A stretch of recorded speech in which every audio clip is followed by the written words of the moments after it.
All right, good morning, everyone. It is 10 o'clock, and I want to be respectful of everyone's time, so I wanted to go ahead and get started. I know we'll probably have quite a few people joining as we go through, but again, this is recorded, and we will be posting. I've gotten a few questions about posting the previous webinars along with this one. They're all going to be posted early next week, along with the presentations, and I will send out a notification to anyone who has attended this webinar or the previous webinars to make sure that you can are aware of when we post those. So welcome. Today is the third webinar. We're going to do a fourth one in January, just right before the due date in case there's any questions that pop up as you go through your application. But today's webinar is really regarding the benefit evaluation process that we use for evaluating the potential projected benefits of the projects that you are submitting. So this webinar is scheduled for an hour and a half. I know for readiness, we hit right at an hour and a half. I don't expect this one to take longer than 45 minutes, depending on the questions that we receive. I'll probably finish the presentation in 30 minutes.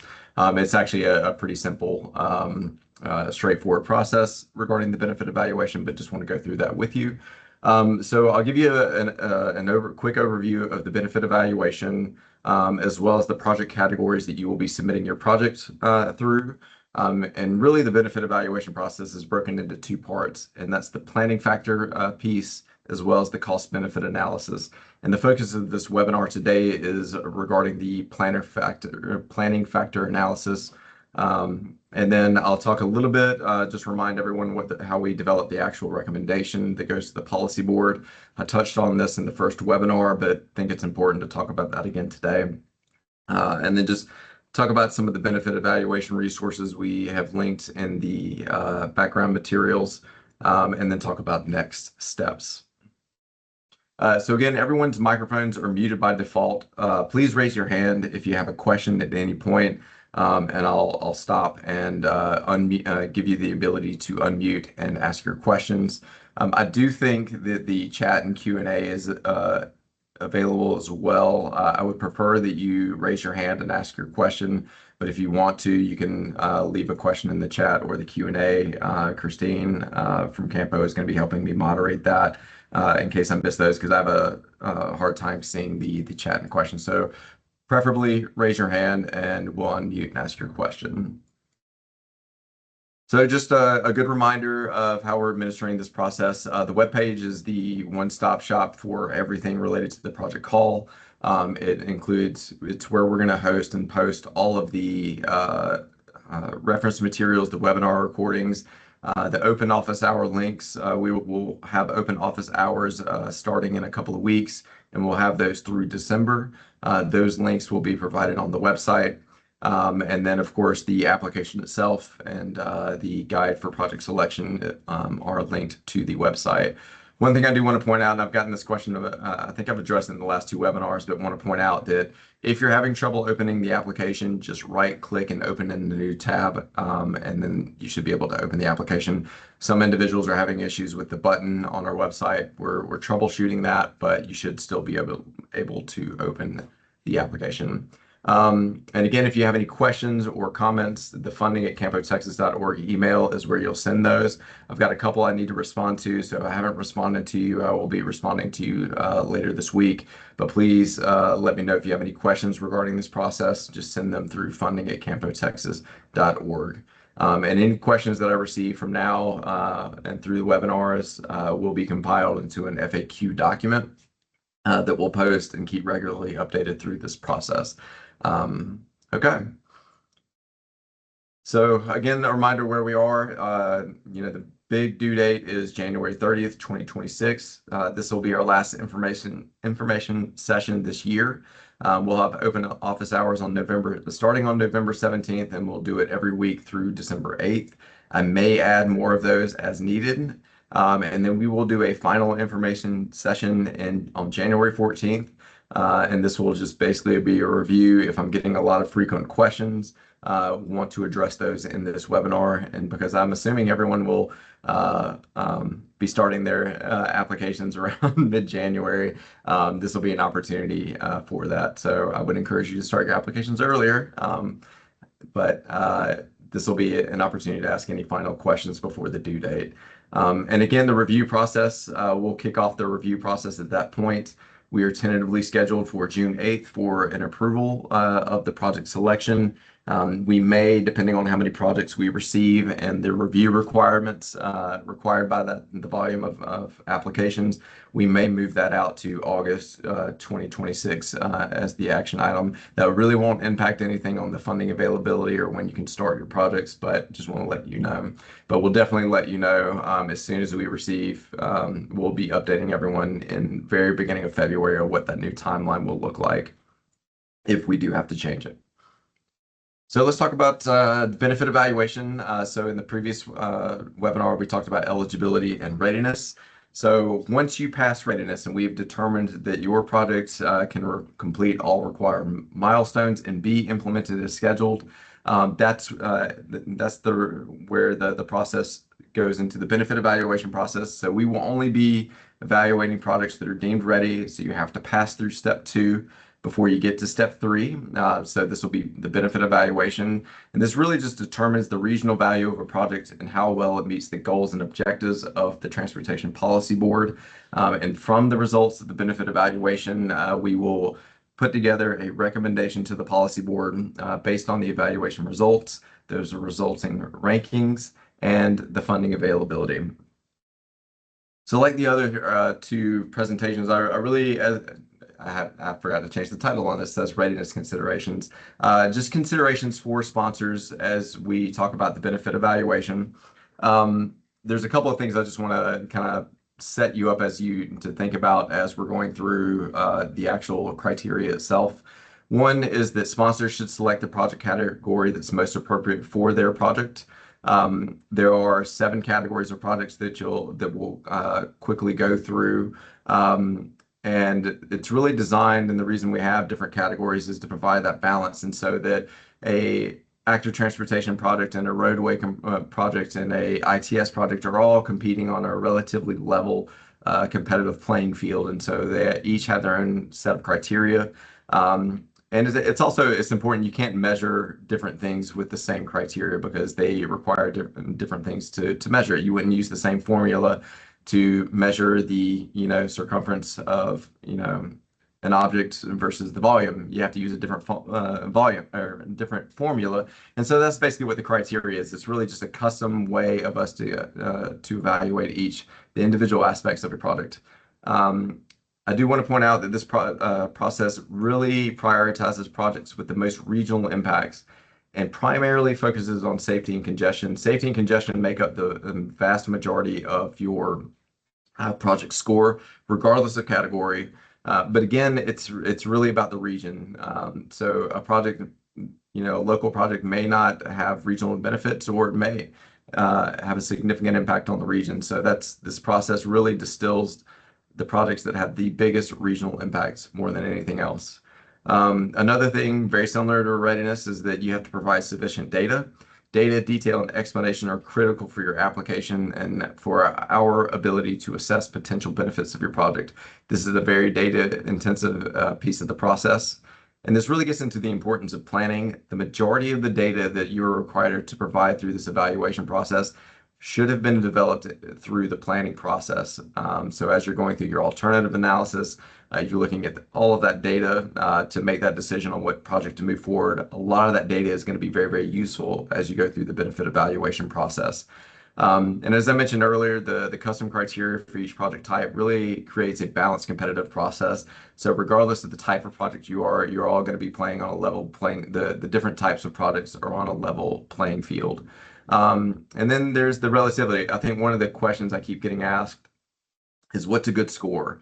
That's really a tough question to answer because really the recommended products are based on the score and rank and your probability of selection is really relative to the other scores. So it's about who you're competing with.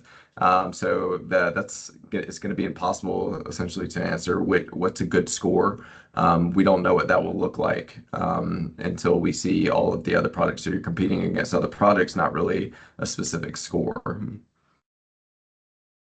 So let's talk about the benefit evaluation overview. This is a quick slide, but really kind of breaking down how we do this. There's really two parts, as I mentioned earlier. Planning factors account for each. There's 7 project types. I'll just go through those now. There's a roadway, ITS operations, transit projects, active transportation, transportation demand management, transportation planning activities, and then other, which I'll talk a little bit about later on in the presentation. So here you can see the scoring weights with the exception of TD or of active transportation and planning. Planning factors will account for 50% of your project score. For active transportation, it will be 75% of your project score. And for transportation planning, it will be 100% of your project score. And that's because we haven't developed a project yet with which we can do a cost benefit analysis. As a matter of fact, actually, the planning process will incorporate a cost benefit analysis typically. So that will not be part of that project score. And then the cost benefit analysis, again, that's 50% of the majority of the project scores with the exception of active transportation and planning. So let's talk about the planning factors. So the majority of the work that you will be doing as a project sponsor submitting will be the planning factors. And so the planning factors are essentially a set of criteria and a criteria matrix that address different criteria, and you have different performance measures. And each project, for this example, we have roadway. They all meet, go up to 100%. 100 maximum points, and this will account for 50%. So we will normalize the score of 100 is, so if you scored 100, that will technically, you'll get a 50 in your project score when we combine it with your cost benefit analysis. But I'm going to go through this one in depth a little bit and then provide an example of how you would address one of these specific criteria. And then I'm just going to quickly preview the other 6 criteria matrices. I think we would be here all day if I read all of these to you. But I think just giving an example of meeting one of the criteria, the principle applies to every single criteria. So you'll be doing a rinse and repeat type of exercise in the application itself. And I want to demonstrate what that looks like. And then I'll briefly preview the rest of them, and then I'll open it up for questions if there's a specific question about any of the particular criteria or performance measures. So let's just take a deep dive into the roadway criteria. So planning. This is kind of a give me because you wouldn't make it through readiness if you haven't gone through the planning process. But you'll get 10 points for a project that has undergone a comprehensive planning process or is identified as a priority in a local or regional transportation plan. System preservation. This is a project that includes work that will help preserve the existing transportation system. So if you're including maintenance in your projects, you can address that criteria. Modification, and I do want to point out as we're going through these, like system preservation and modification in particular, and this is what's making me think about this. These performance measures are based on or distilled from a few different sources. One is that Congress has mandated that all federal funding meets their 7 performance measure criteria, and system preservation is one of those, and so that's why it's included here. So that gets distilled down into the regional level through a regional transportation plan, and then further distilled into the transportation improvement program and this criteria here. So it's all kind of a mix that really starts with Congress. So some of these come from Congress. The system preservation in particular is one of those that makes me think of that is specifically called out in the U.S. Code, Transportation Code, and it's something that we have to include here. So modification, we'll look at how the modifications improve the facility operations. Congestion and mobility, as I mentioned earlier, are one of the larger sections in this criteria. So if your project's removing a bottleneck, if it improves person per hour throughput in a congested area or reduces vehicle emissions, or if the project fills a gap and removes a barrier. A lot of these will be, same types of products will be hitting all of these. And if it creates redundancy. And then, of course, safety. which is the example I'm going to go through. If it addresses a severe crash rate higher than the Campo regional average, including bicycle and pedestrian rates, if your project addresses that or any additional safety issues, you can get the full value of those points. We also look at the regional impact, making sure that it's located on an existing or proposed regionally significant facility. That definition for regional significance comes from our 2050 Regional Transportation Plan, so please look at that. If your project's on a designated or proposed truck, heavy cargo, or hazardous material or evacuation route. So if this is a specific corridor that has some specific designation that's important for the region, you can include that in your application. We also look at social and environmental impacts. I think one is if the project serves traditionally underserved populations, including low-income, minority, elderly, disabled, and limited English proficiency households. I can't talk this morning. You can include that in there. One thing I do want to point out about that criteria in particular is that you will have to demonstrate how specifically that project is going to serve those vulnerable populations. It's not enough that the project is located in an area that has those demographics included. You need to specifically address how the project is going to directly impact those vulnerable populations. And then we're also looking at the environmental impacts, including emissions above and the congestion and mobility, making sure that you've evaluated the environment and make sure that reduce and minimizing and avoiding any negative impacts to the environment or cultural resources. A lot of this is going to get captured in the NEPA process or the environmental constraints aspects of your transportation planning process. So we'll include all of that there. We also look for, in roadway in particular, if it is a multimodal facility. So if you're expanding, say, a highway and you're including a shared use path, that's where the multimodal elements can come into play. So we make sure that seeing if there's any pedestrian and bicycle accommodations that have been identified in our regional active transportation plan or a locally adopted transportation plan. We also look to see if a roadway includes transit elements or service routes.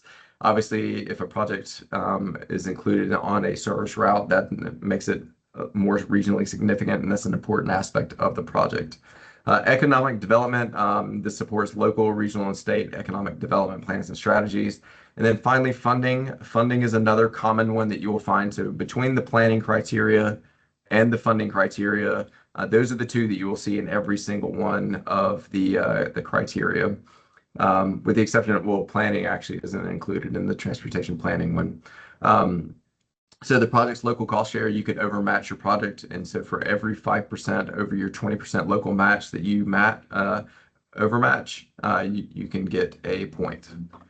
So there's a lot more detail available in your guide to project selection, but I want to go through and just use one example and how you would go about it. So the one I picked out was, this is a project that addresses a severe crash rate that's higher than the regional average, including pedestrian and bicycle crash rates. And so this is worth 10 points.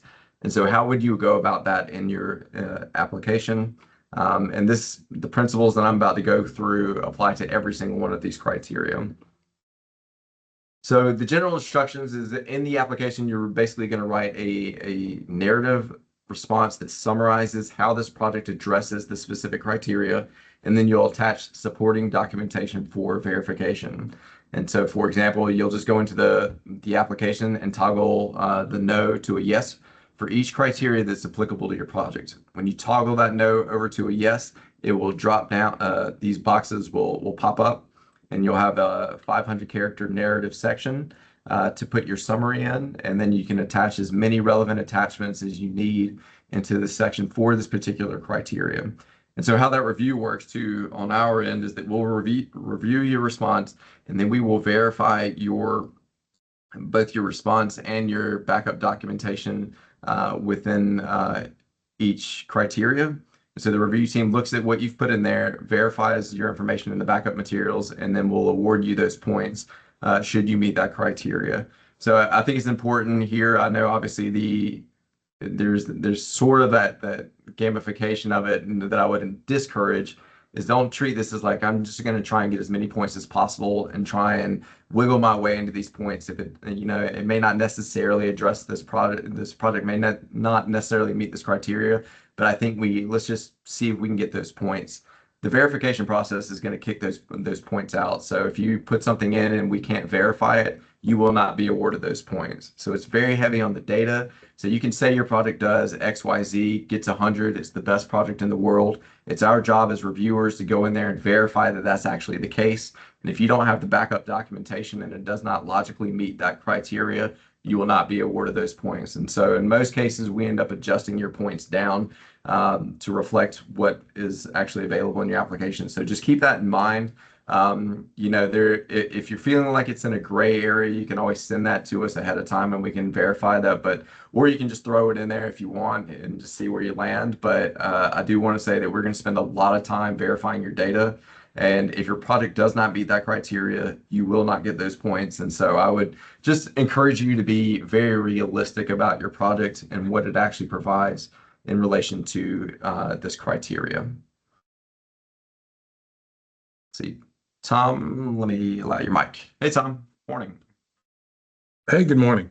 Hey, question for you. So the resources on the Campo website for the CRIS data, the crash record data, is that the best place where we would all use, or do you want us pulling actual accident reports or getting police department summaries or anything like that? So that I'm actually about to get in that in the next couple of slides, but Okay. that's a really good point. Perfect. So we have some resources, and then there's also some other resources, but the CRIS data dashboard that we have on our website is a great resource. It pulls directly from the CRIS database. And then we've actually got the RSAP and the Regional Safety Action Plan, which is going to the board on Monday, which I'll talk about in the next couple of slides. And then there's a lot of data out there. So we have resources that Campo provides, but if you have other resources that are more appropriate, that works too. But yeah, so I'll go through those in the next couple of slides. But it looks like Paige, you have a question. Let me let you unmute. Okay, Paige, you can unmute. And you may about to be covering this, but I am wondering what you all are using for the Campo regional average and what that number is. Yeah, no, very good question, and that's actually in our state of safety report, which I'll be sending out, and we'll actually link that directly on our website as well. But we actually have a 2024 average. We're actually presenting that to the policy board on Monday, but we'll send that out, and I'll just actually clip out that actual average chart and provide it on the website. So good question. So this is a entirely made up example. But basically this example here that I'm going to go through and talk about these resources that we have, but this is just an example of how we would address this specific criteria and get these 10 points. And so for this very fictional example, this is a project that has been submitted to install a roundabout at the current intersection of Avenue A and Avenue B, and I've decided for it to be in Bastrop County for no reason whatsoever. So the current configuration is a four-way signalized intersection, and in this project we'll be constructing a roundabout with a shared use path, ADA accommodations, and signage. And so looking at the criteria, the individual criteria, again, the project addresses a vehicle crash rate that's higher than the Campo regional average, including bicycle and pedestrian crashes. And one thing I want to point out is that every criteria matrix, the page right behind it in the guide for regional project selection, will provide criteria guidance, which kind of expands on what that criteria is about. In this case, for this particular criteria in roadway, the guidance says, provide documentation on current crash rates that demonstrate that the corridor is higher than the regional crash rates as provided. Describe how the project will improve safety through design elements and/or associated safety strategies. Include information on vehicular, pedestrian, and bicycle safety, and provide information on proven safety countermeasures that will be included in the project. So that's the guidance. And so this is the narrative description. So in the application itself, I'm going to do this, but I'm going to read this. And I know it's a lot on here, but this is kind of how the narrative works. This is less than 500 characters here, I think. But it's pretty short. You just really summarize how your project is addressing that criteria. but the heavy lifting is really going to be in the attachments. And I do want to point out that this is just a summary. You can provide a larger narrative documentation in your attachments if you feel like it's necessary. So in this case, installing a roundabout will address the dangerous intersection of Avenue A and Avenue B, which is a demonstrated record of serious injury and fatal crashes above the regional average. This intersection has also been identified in Campo's Regional Safety Action Plan. According to the RSAP, the fatal and serious injury crash rates for intersection-related crashes in Bastrop County is 169 per 100,000 population, which is well over the Campo regional average for these types of projects of 119. Further, this specific intersection was identified as part of the high injury network due to the disproportionate impact of fatal and serious injuries occurring at this location, accounting for less than 1% of total crashes, but 34% of all fatal and serious injuries within the county. And that's actually a very real statistic from some random intersection within Bastrop County. So that talks about, basically that it's over the average. And then the second paragraph really talks about how it will address it. So this project will directly address the identified safety issues, improve intersection safety by reducing the number of conflict points from 38 to 8, providing lower vehicle speeds, and prohibiting the most severe crash rate types that occur at this specific intersection, which include head-on and right-angle collisions. So please refer to the project design, which is at 100% PS&E, which is attached in the engineering section, the intersection planning alternatives analysis that was conducted, the synchro analysis documentation regarding the turn movements, and excerpts from the RSAP and Bastrop County Safety Action Plan, all attached in this section. So this is basically just telling me, a high-level summary of how this is going to address the actual issues that are identified in the first paragraph, and then just giving the reviewers a quick tour of what we provided in the attachments so we know what to go look for. And I would encourage you, instead of dumping the entire document in the attachments, to please just provide the excerpts or links if you want to do that too, if it's posted online. So what those supporting attachments look like? Well, the Regional Safety Action Plan does a deep dive on a county-by-county basis. Here, it talks about the intersection-related crashes, and then we've got an excerpt of the high injury networks and intersections that have been identified in the RSAP. And so that gives us good basis on why this intersection has clearly been identified as a problem intersection in the county. And that's really what this provides and tells us. And then additionally, in this hypothetical example, once something's been identified in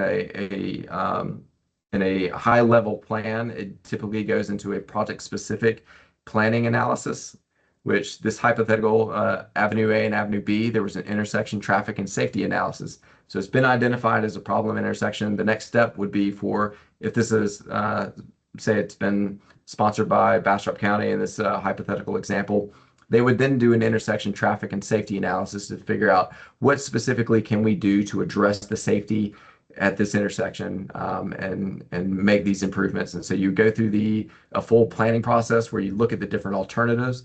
Is a roundabout appropriate? Different signalization? Do we need turn lanes? Do we need traffic calming measures? What do we need to do at this specific intersection to fix this problem? And so through that, you're going to have a lot of data. You'll have a synchro analysis. You'll have that alternatives analysis. You'll look at the specific safety of this intersection. And from there, you will make the decision on what project to move forward through design, which is something they've done in this hypothetical example.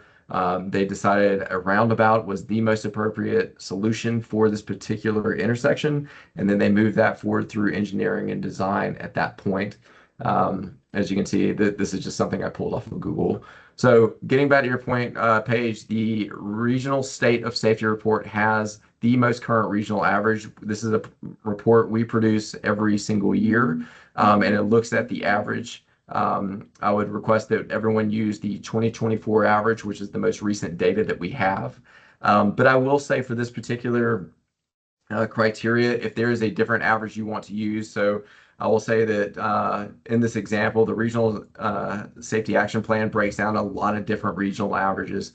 So they look at intersection-related averages for the county. And so I had actually averaged out, Bastrop County has a crash rate of 169. I averaged out between the 6 counties, which is actually 119, which is how I got this data here. So if you can just demonstrate that this is a severe there's a severe crash rate here and then it's above average, we'll accept that. But the actual regional average, just a baseline regional average, will be available in the state of safety report.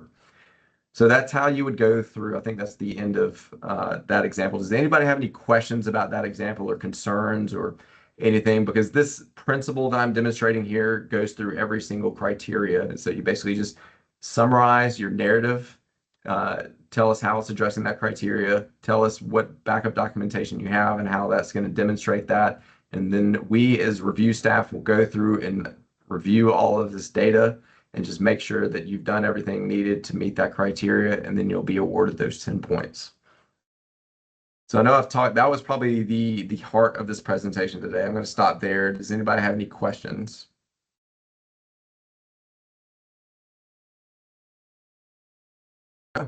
Seeing none, I'm going to move forward and just kind of scan the next criteria. So ITS operations has their own criteria, which I'm not going to read through all of those, but it looks at things that are very different than the roadway products. Let's see. Hey, Fernando, you can unmute now. Hey, sorry about that. On the roadway aspect of it, a question on the category for if you can go back to that slide that has all the categories for that. This one or the yeah, that one. So congestion and mobility, does that include, is that only specific to vehicular movement, or does it include also like bikes and pedestrian? good question. I think this is, I need to go back and look at the guidance on that one. So, but it's going to be vehicular actually, now that I'm thinking about that. And the reason I say that is because looking at the modeling, that's for vehicular travel. But honestly, if it's about improving, I'm looking at the criteria now. It's going to be about vehicle emissions, reducing vehicle emissions. Let's see. It's a good question.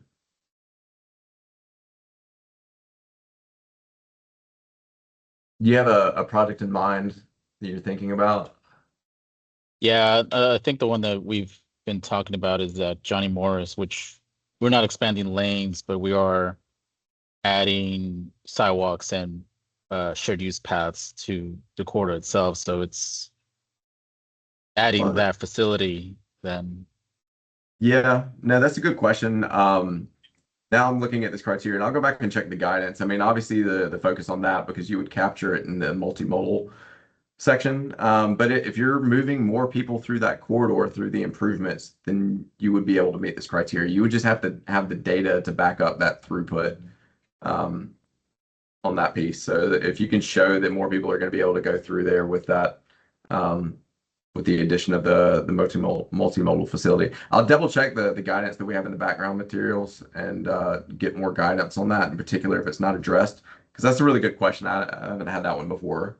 But I think if you can just demonstrate that more people can make it through there, then you should be good to meet that criteria. Okay. Yeah, I think we can do that. Yeah. Thank you.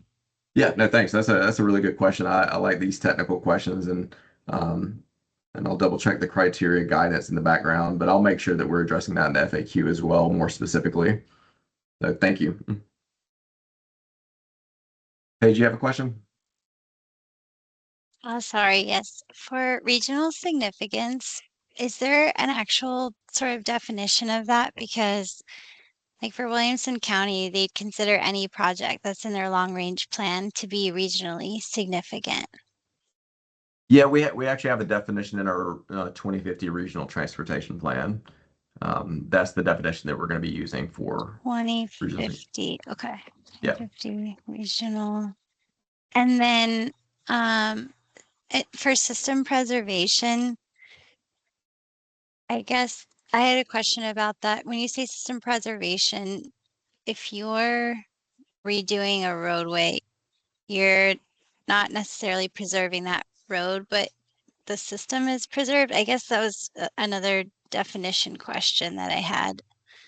Yeah, How no, that's system being preservation is a good defined. one. That's kind of a gimme. If you're improving a road and you're reconstructing it, say expanding it, you're paving the existing lanes and making structural improvements to the existing facility, then you would be helping preserve the system. So a lot of that's like just maintenance activities that need to be done that are going to be incorporated in the project.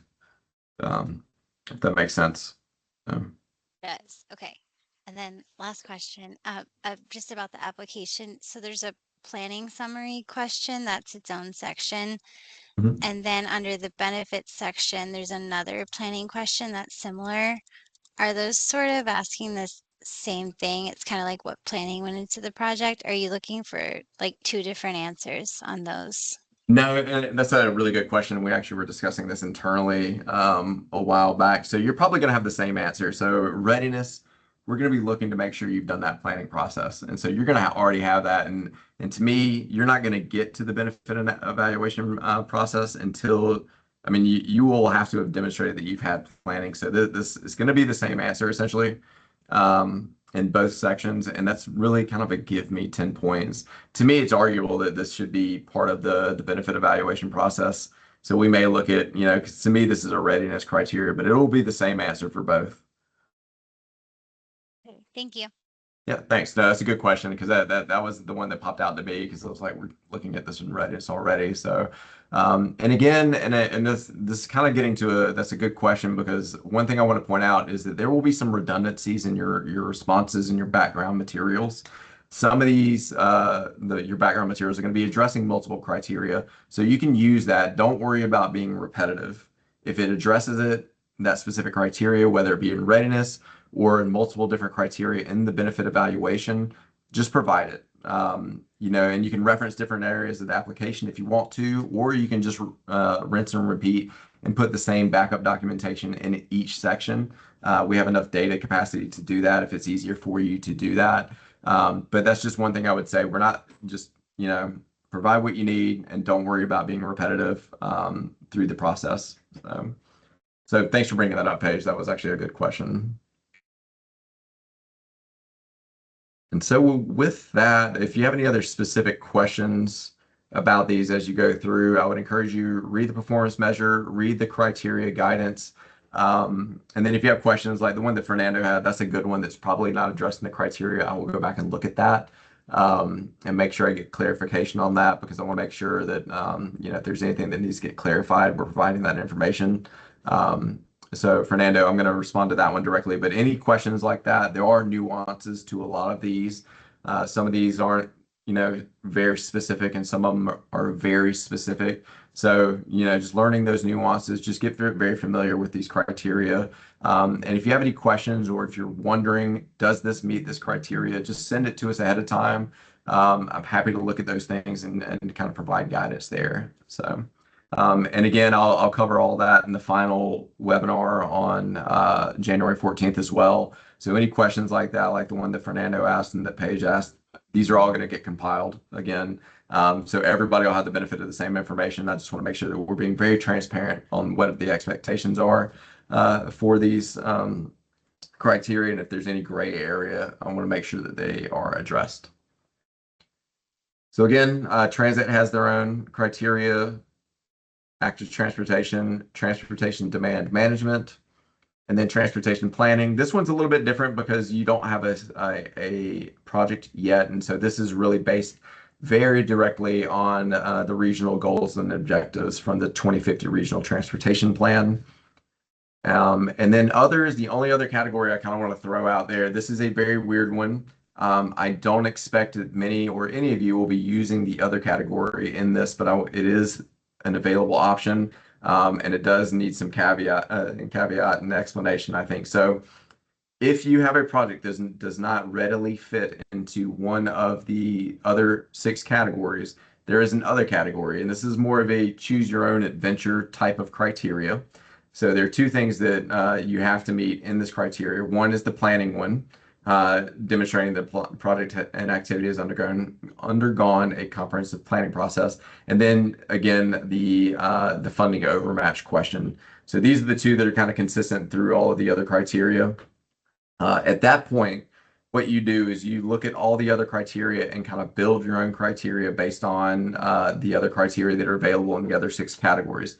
So you can go back to, say, distribution and innovation. This one happens to address that. And so you would pull that into your criteria here and kind of build up your criteria and make your justification. So there's not going to be many projects that meet this sort of other category, and it's actually a much harder bar to cross as opposed to the other ones. And so it's not a way for some random project to get through and you can it's not an easier way to get funding or get a higher score. It's actually the other way around, because the onus is on you as a sponsor to justify your project, and you're going to have to really do a good job of doing that through the other criteria and building your own.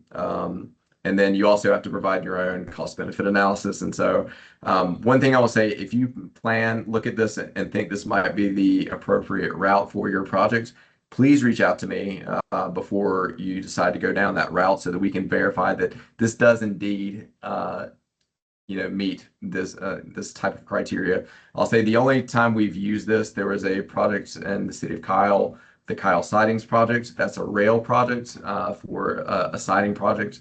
The siding is in downtown, and the project was funded to move that siding to north of downtown and alleviate that congestion. We didn't have anything in here that really met that type of project, and so they applied under other, and were funded through that. But that's a very rare situation where like a siding project isn't going to really fit in any of these, because it's not a transit project really, and it's not an ITS project, or a roadway project. It was just a weird outlier. So if you have one of those, please just reach out so we can concur on that. I don't see this being used very often, if at all. So just wanted to point this one out in particular. So with that, that's actually all of the planning factors, the cost benefit analysis. I have one slide on this. Basically, unless you're applying under the other category, Campo is going to conduct the analysis, the cost benefit analysis based on the information in your application. So we do a different type of cost benefit analysis depending on the category of project. So for roadway, we'll do travel time savings and crash reduction. So what does that look like? We are going to take your project, we are going to model it, and then pull it out of the model and see how it impacts the network. And through that, we will get travel time savings and seeing how it reduces travel time. We're also going to look at the crash modification factors. And then both of the results of that benefit evaluation will be combined with the funding amount you're requesting. So the more money you are requesting, or federal funding that we need to put on our projects, you need to show that relative benefit, and that's what the cost benefit analysis really does. It's just a return on investment analysis that we can complete for your project. And so in ITS operations, we'll do a travel time savings and travel time reliability analysis. Transit, we look at vehicle miles traveled reduced. Active transportation, we actually look at the traffic area zone impacts. So the TAZs, we see how many people will have access to this facility and the population. So basically saying, are we putting a active transportation facility in a very dense populated area, or like how many people will have access and actually be able to use this facility? Planning, we don't do a benefit analysis evaluation because there's no project available to do that. And then the sponsor is going to need to provide that hard data so that we can extrapolate how it's going to impact congestion and safety. So the onus is really on the sponsor to provide that data, but that's the only one that is like that. We will be conducting the analysis otherwise. One thing I do want to point out, that if you have done any of this analysis yourself as a sponsor through the planning process, if you've gone through a robust alternatives analysis and you've modeled multiple versions of your project and you've got that data, please provide it. We can actually, if we can verify your data, then we can use that and normalize it and use that data as part of this process. So if you have modeled your project before, provide us those inputs and outputs, and we can use that information. So just want to point that out there. We are happy to do it. And this will actually be the thing that will probably take the longest. Modeling a project takes a long time, usually takes overnight. So we will have to do that for multiple projects. But anyways, just want to point that out. There's a section in the application where you can put any supporting documentation for the cost benefit. But again, this is something that Campo will conduct. And then finally, I touched on this in the first webinar, the recommendation. So basically, we are going to combine all of the project scores into a single ranked portfolio of projects. This will combine your cost benefit analysis and planning factor scores. So you'll be your cost benefit analysis ratio along with your planning factor score. And then everybody is put into the same bucket and same list, regardless of project type. And then we will just go from the scoring rank and go all the way down, basically matching the highest ranking project with the available funding, and then we move our way down the list. As I talked about last time, there's also if TDCs end up being requested through this project process, we're going to have a second recommendation for the board to consider. So we'll have the standard recommendation and then the TDC scenario recommendation option for the policy board. I would say this is a funding option, not necessarily a recommendation. And that will have different scores based on the TDC impacts and a different ranking because TDCs do impact your score. But we'll have that option there as well. So with that, that's actually, I know I'll get let's see, Cole, you have a question? Hey, Cole, you can unmute now.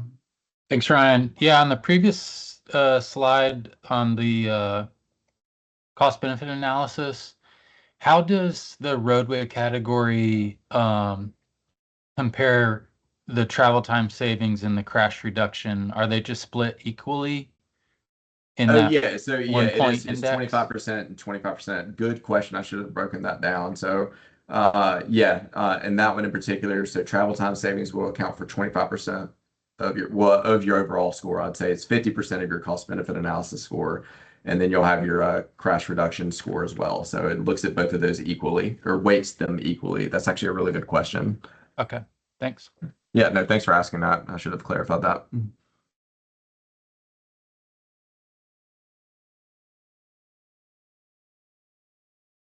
So just benefit evaluation resources. I'm going to provide some additional updates, but this is just a few sources as you go through your benefit evaluation process.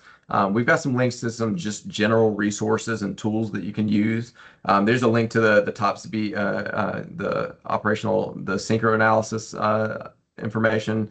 If you want to have an ITS operations project and want to model it, you can. These are very general resources. I think, as I mentioned earlier, the majority of the information you're going to need for your projects is going to come from your individual planning processes. That's where you're going to have all that data come from, and the majority of it will come from there. But these are general resources here as well that are linked in the backup documentation.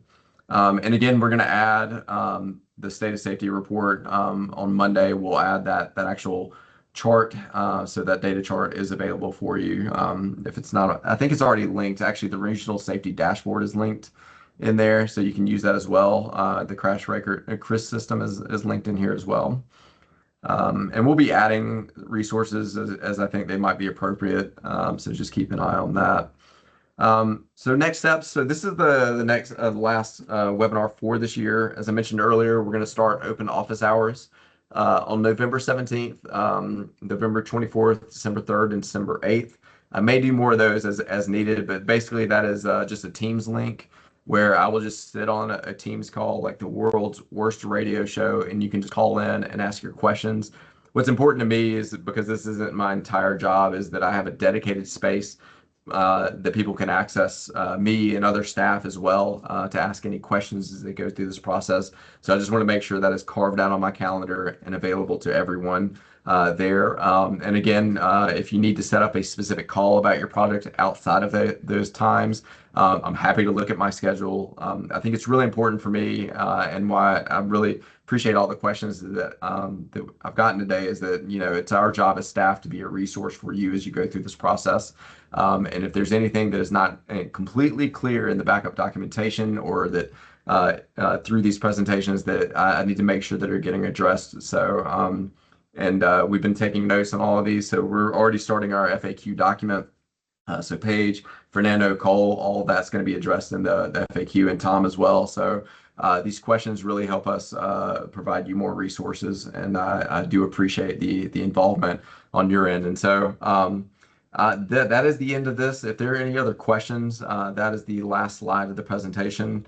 Again, the due date is on January 30th. My thoughts, please start your applications as soon as possible, because as you go through it, and that's really hopefully by the time we have our fourth information session, your applications will pretty much be done, and then we can just kind of help clean up any outlying questions you may have at that point. But I would encourage you, please don't wait till January to start your application. And again, if you have any questions as you go through this process, please just reach out. We're here to help you. So it looks like we have a couple of questions. Charmaine, you can unmute now, Charmaine. Hi Brian. Hey. When are you gonna post the recordings of the webinars online? Is that gonna be at the end of this week? End of this week or on Monday. Our web person is out on Thursday, Friday. So, and we just have to do a couple of clippings, like, making sure I'm clipping up the front end off of it. So, but yeah. So to answer your question, I think Monday will probably be, or actually Tuesday, because Monday is board day and everybody's on deck for that. So probably Tuesday of next week. What I will do though, is I'll go ahead and send out all 3 slide decks to the attendee lists for this one and the first 3 webinars. So you'll at least have the slide deck, and then the recordings themselves will be available later on. Nice. Thank you. Yeah, I appreciate y'all's patience on that. So thank you. Thanks. Thanks. Cole, you have a question? Yeah, I know you said you're going to post additional resources, but did you say you're going to post like a GIS map package similar to the resources for the 2050 RTP project submission, or is it just various source links? Just various source links, like as I think if it's a resource that addresses somebody's question. But again, if that's a request, I mean, I know we have our 2050 map viewer available, and I don't think I linked that in our background materials, so I can certainly add that. So any requests y'all have for materials, so yeah, I'll make sure I link the RTP viewer. And then if you want the specific data from that viewer, like a shape file, you can request it from us. So yeah. Sorry, I'm taking notes right now, so Cole, I'll add that to our resource list. Thanks for that.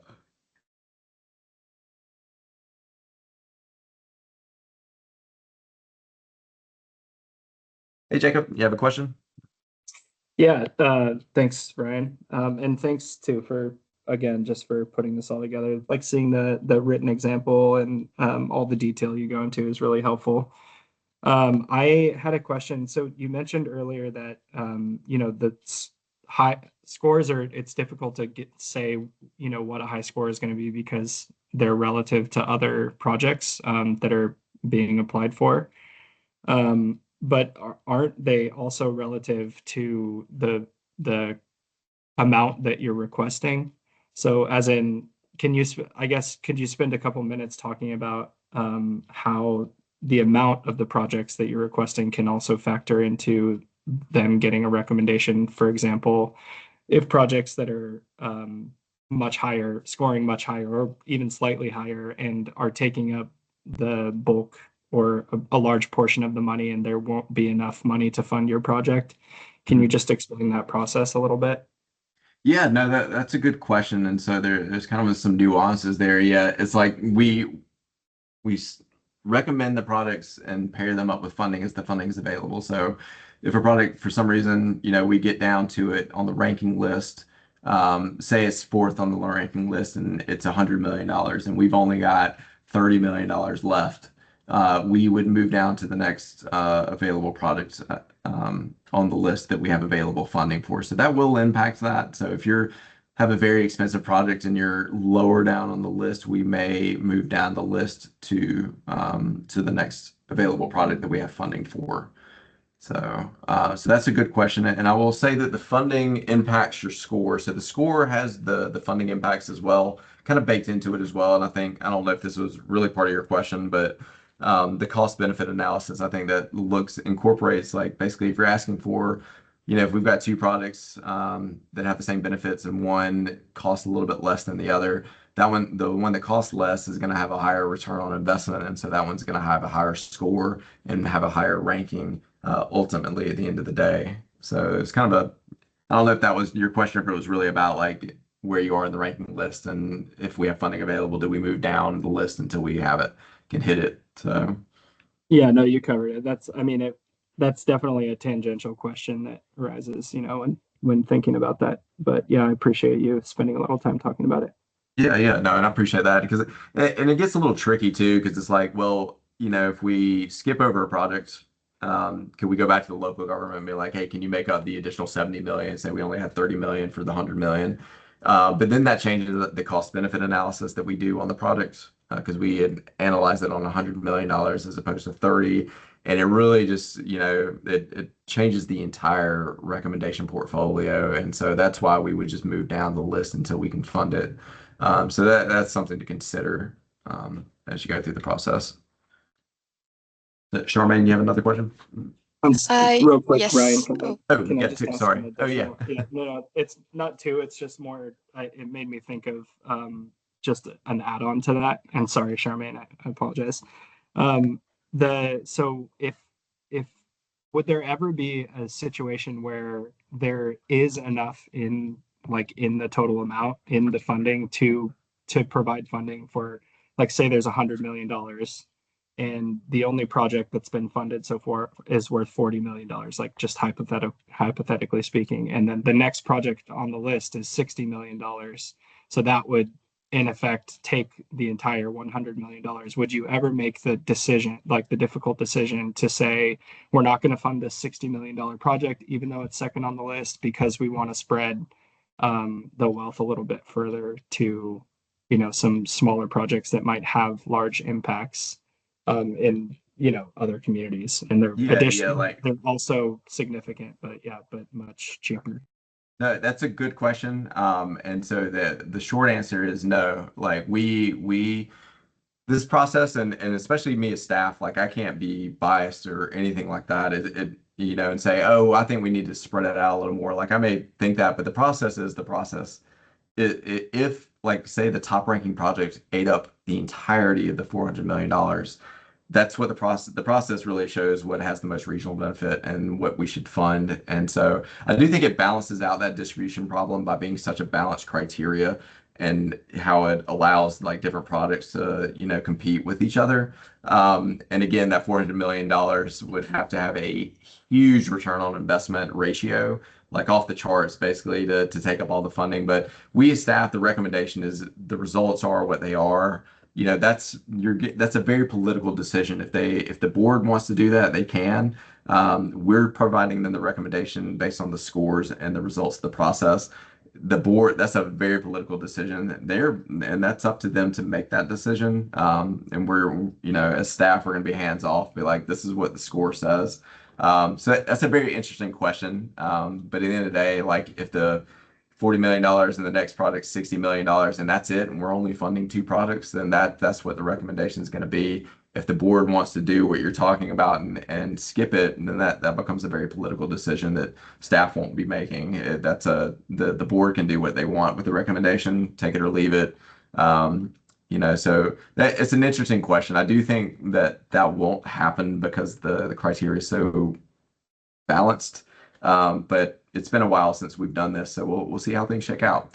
But again, it prioritizes the region above everything else. If the best thing for the region is one product and one particular sponsor, then that's what's best for the region, I guess, and that's really what the criteria is supposed to demonstrate.